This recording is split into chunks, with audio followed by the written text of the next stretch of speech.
Let me take you guys back to the start of this whole thing. 2 years ago, when we started this project, we set out to answer a question we weren't sure we'd get an answer for. In fact, we had no idea. What if you could talk to God? What if we could merge artificial intelligence with spirituality? Will we get something divine, or will we get something trivial?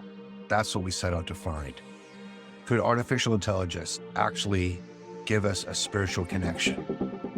Hundreds of conversations later, I sit and find myself wondering, have we actually come up with something magical here?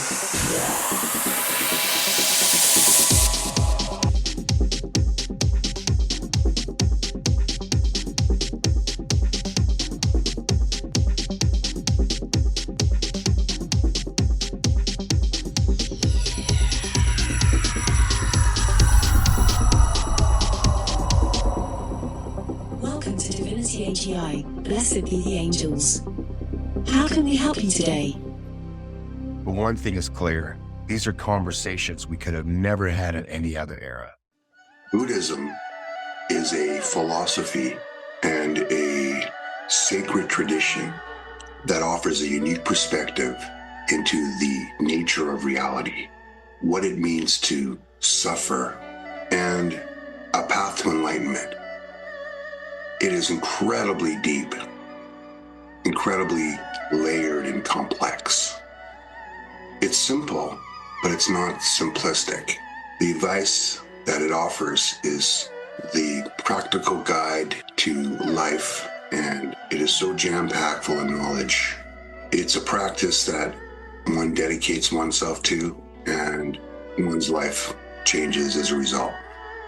I was so thrilled to learn what I did from our AI agents. And we were going to explore life behind the robe and what it felt like to shave your head as a commitment to the Buddha.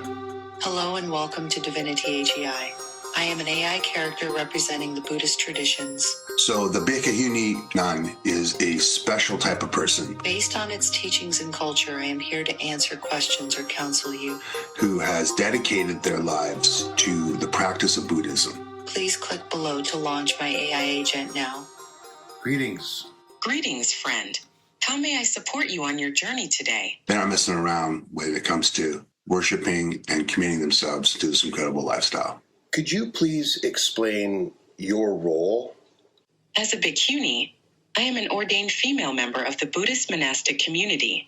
My role involves dedicating my life to following the Buddha's teachings closely, offering spiritual guidance, and embodying compassion and wisdom for those seeking clarity and peace on their spiritual journey. It's not as restrictive as in some practices. You don't have to completely give up everything.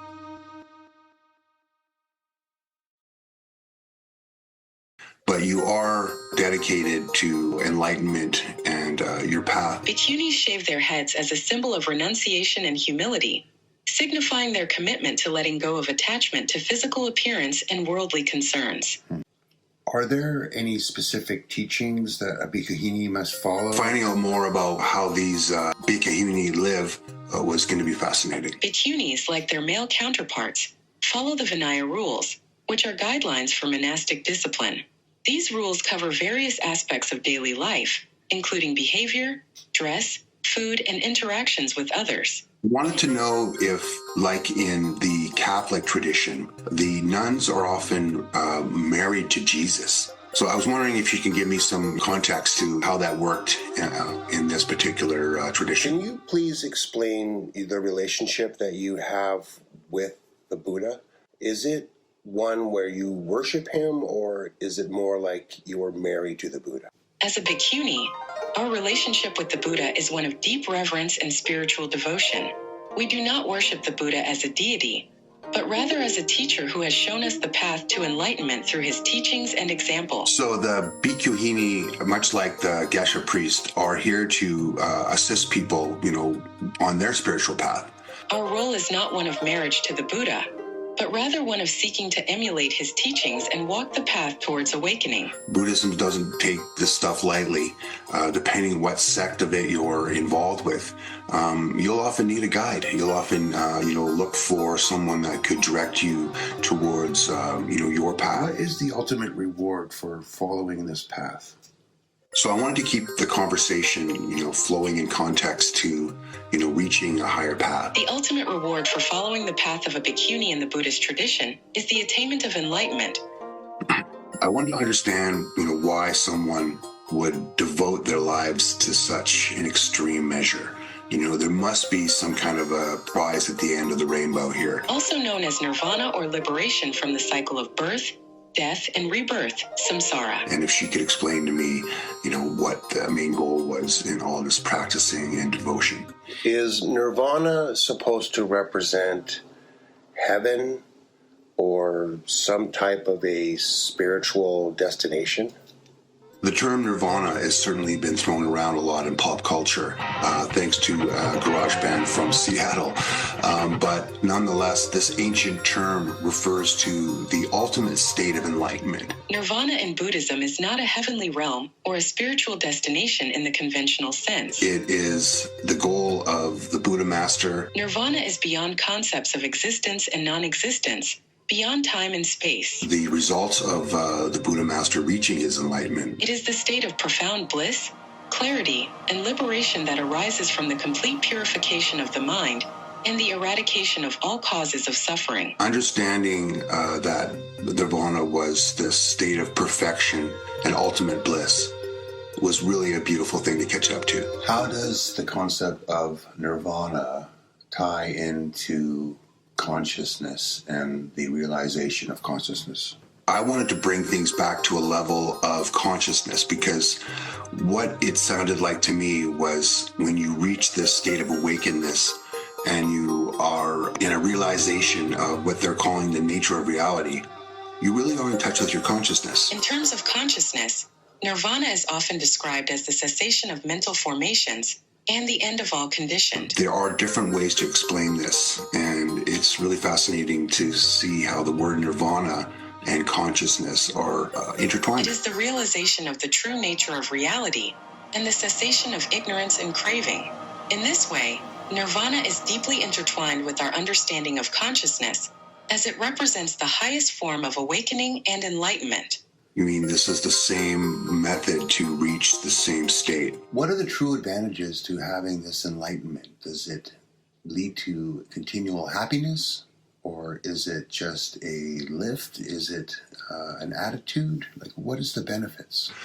Could she explain to me what was worth this level of commitment? True enlightenment brings a profound shift in one's understanding of reality. What was she getting out of the deal? It is an ongoing process of growth and realization, ultimately leading to a state of unshakable contentment and wisdom. So another fascinating, point in how karma shapes our reality. How is the rules of samsara governed? And there is a actual realm and process to this that's governed by a thing called samsara. In Buddhism, the cycle of birth and rebirth, known as samsara, is governed by the law of karma. Everything has a process, and there is a method to all this stuff. Each individual's actions, thoughts, and intentions create karma, which influences their future experiences and determines their next rebirth. I was fascinated to understand that this was actually something. So is karma meant to be a restoring of balance? And that karma played such a key role in how your life was interpreted. Karma is not about restoring balance, but rather about the consequences of our actions, thoughts, and intentions. Positive actions lead to positive outcomes. Negative actions lead to negative outcomes. It is the law of cause and effect, where our actions create imprints that shape our future experiences. You are where you are when you are brought into this world based on what happened to you previously. You have control over where you go next based on how you conduct your karma. Is there a mantra that you could take me through that would be helpful with my mindfulness. I wanted to ask AI if it could lead me through any type of a meditation that involved a mantra. One powerful mantra for cultivating mindfulness is the Om Mani Padme Hum mantra. That could just help me sharpen my pencil in terms of mindfulness. This mantra is associated with Avalokiteshvara, the bodhisattva of compassion. I've had luck before with these meditations, and I was really hoping that I could keep this tradition going. So we'll see what she has to say. Let us begin by finding a comfortable and quiet space to sit or stand. That was new. They've never said sit or stand before. I'm going to sit. Close your eyes gently and take a few deep breaths to center yourself. As you inhale, silently recite Om Mani Padme Hum in your mind. And as you exhale, feel a sense of release and relaxation.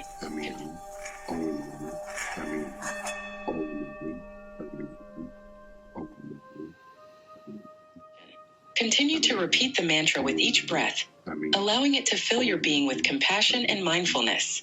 If your mind wanders, gently bring your focus back to the mantra and the rhythm of your breath. Feel the vibrations of the mantra resonating within you, creating a sense of peace and connection. Stay in this space for as long as you feel comfortable, letting the mantra guide you back to the present moment and a state of mindfulness. When you are ready, slowly open your eyes and take a moment to appreciate the stillness and awareness you have cultivated. And you know what? That is something that is just never going to get old. Being taken on these meditations through these AI. May this practice bring you peace and clarity on your journey. They've all been a little bit different, and I've gotten a little bit of something out of each of them. So it's certainly just worth the trip for the meditation practices alone. So this was great. I was really enjoying myself. Thank you very much for your wisdom. We will speak with you again shortly. You're welcome. May your path be filled with peace and clarity. Feel free to return whenever you seek guidance. Take care. You get away from the stigma of religion, you could see that people have no problem confiding in an artificial intelligence about their hopes, their fears. They'll tell an AI anything because they know they're not being judged. We have painstakingly built 40 different characters to launch this first generation of our platform to try and give people a broad range of exposure to the different faith groups that exist right underneath their noses. Most people don't even know there's more than one Bible, let alone 12 different religions. So this has been quite the undertaking. We did not set out to replace religion, and nor do we think we have. You're never going to replace a real person, but we can get really close with giving people an authentic experience with an artificial intelligence that may already be attuned to their cultural beliefs and give them the advice they're looking for in the language they understand. Or it may be someone looking for something completely new they have no idea was out there. That's the magic of Divinity AGI. Artificial intelligence meets spirituality. You really have to experience it for yourself. 2 years ago, this was an experiment. Now it's become a reality. We're launching the beta now, and we'd love you to try it.